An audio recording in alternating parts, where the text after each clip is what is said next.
Bagaimana mungkin sesuatu yang fana dapat bersatu dengan yang kekal? Bagaimana mungkin setitik debu bisa kembali kepada cahaya? Dan bagaimana cahaya itu sendiri yang justru mengangkat debu ke singgasananya? Fana filah, baqo bir rasul.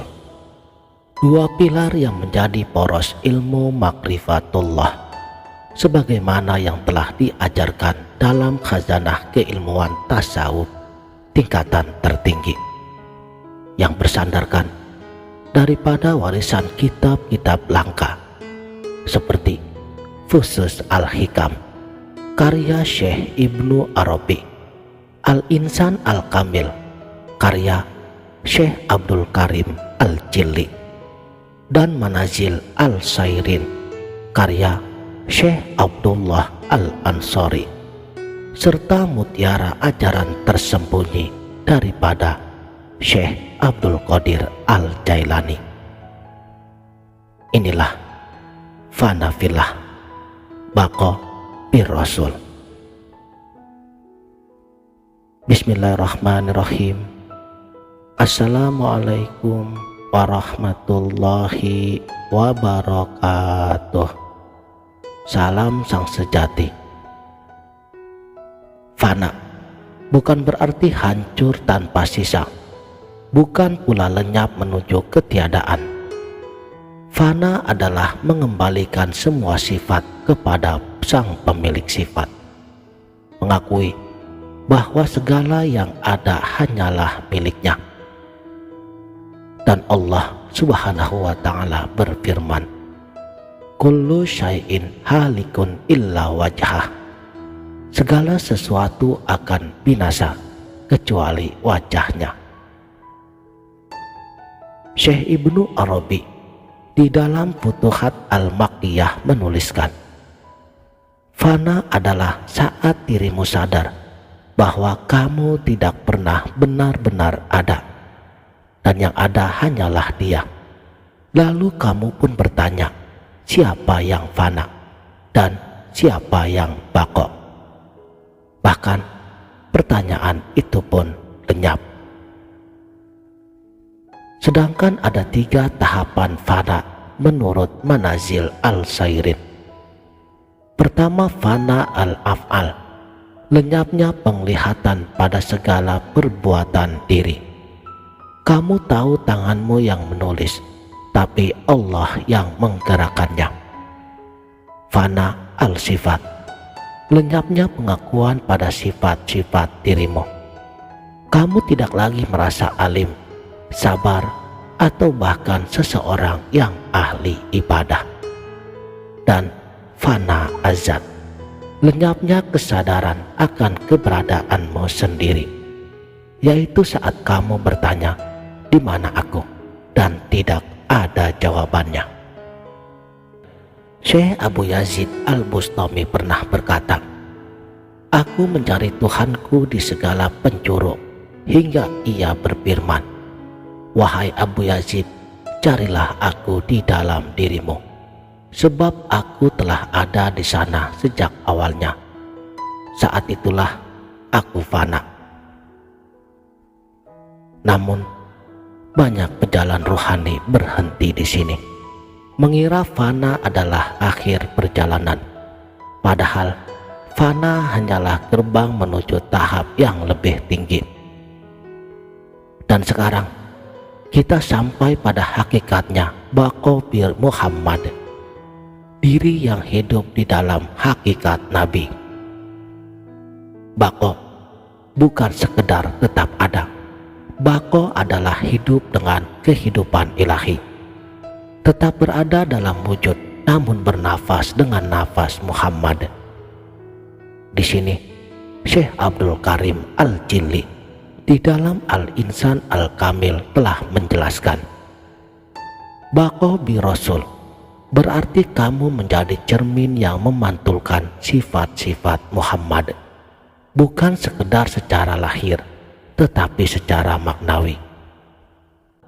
Dan tingkatan baqo menurut tafsir Roh Al-Bayan, pertama, Baqo bil akhlak, hidup dengan akhlak Nabi, seperti sabarnya Nabi Ayub alaihi salam, zuhudnya Nabi Yahya alaihi salam. Kedua, baqo bil asror, memegang rahasia batin Nabi, yaitu memahami bahasa burung seperti Nabi Sulaiman alaihi salam. Ketiga, baqo bizat, menyatu dengan hakikat Nur Muhammad, tahap di mana Nabi bersabda, "Aku sudah ada sebelum Adam." Inilah jembatan antara fana dan makrifatullah. Tanpanya, seorang arif bisa terjebak dalam keesaan semu yang membuatnya terasing dari misi kenabian. Dan Syekh Ahmad At-Tijani menuturkan, "Aku melihat Rasulullah Shallallahu Alaihi Wasallam dalam keadaan terjaga, dan beliau berkata, 'Kamu tidak akan sampai kepada Allah kecuali melalui aku.'" Saudaraku, sang sejati, dari fana ke dalam baqo. Syariat fana, ibadah lahir ditujukan semata-mata untuk Allah, berdirinya seorang hamba di hadapan Tuhannya. Tarekat baqo, ibadahnya diisi dengan hakikat Muhammad. Salatmu adalah mi'raj ruhanimu. Dan hakikat fana dan baqo, tidak ada lagi jarak antara hamba dan Tuhannya. Dalam hadis qudsi, "Aku adalah mata yang dengannya dia melihat." Dan Syekh Abdul Qadir Al-Jailani telah mengingatkan kita. Katanya, banyak orang berhenti pada fana, larut dalam keesaan, tapi mereka lupa akan tanggung jawabnya sebagai khalifah Allah. Tanpa baqo bi Rasul, kamu akan tersesat dalam samudra zatnya. Di ujung perjalanan ini, kamu tidak lagi mencari, tidak lagi bertanya, dan tidak lagi ingin menjadi sesuatu. Yang ada hanyalah esa, yaitu menyerahkan dirimu seutuhnya kepada Dia yang memiliki segalanya. Tarik nafas dalam sambil ucapkan di dalam hatimu, "Aku darimu." Tahan sejenak, rasakan detak jantungmu sebagai ketukan dari tangannya, dan hembuskan secara perlahan sambil berkata, "Dan kepadamu aku kembali." Sekarang ucapkan secara perlahan, "Ho, ho, ho." Biarkan suara itu menggema di dalam dadamu, seperti ombak yang kembali lagi ke lautan. Dengan ho, lepaskan satu lapis keakuanmu, hingga kamu hanya tersisa sebagai cermin, dan yang terlihat di sana hanyalah wajahnya. Menurut Kasyaf Al-Mahjub, tanda-tanda seseorang tengah berada di dalam keadaan fana. Ia tidak lagi terpengaruh oleh pujian ataupun celaan, melihat segala sesuatu sebagai kehendak Allah. Sedangkan tanda-tanda baqo, akhlaknya menyerupai Nabi tanpa berpura-pura, memancarkan keteduhan walau fisiknya biasa-biasa saja. Dan Syekh Abu Hasan Asy-Syadzili mengingatkan, jika kamu merasa sudah fana, berarti kamu belum fana. Jika kamu mengaku sudah baqo, berarti kamu juga jauh dari baqo. Makanya, mulailah dengan zikir harian, La ilaha illallah minimal 100 kali, sholawat di sepertiga malam.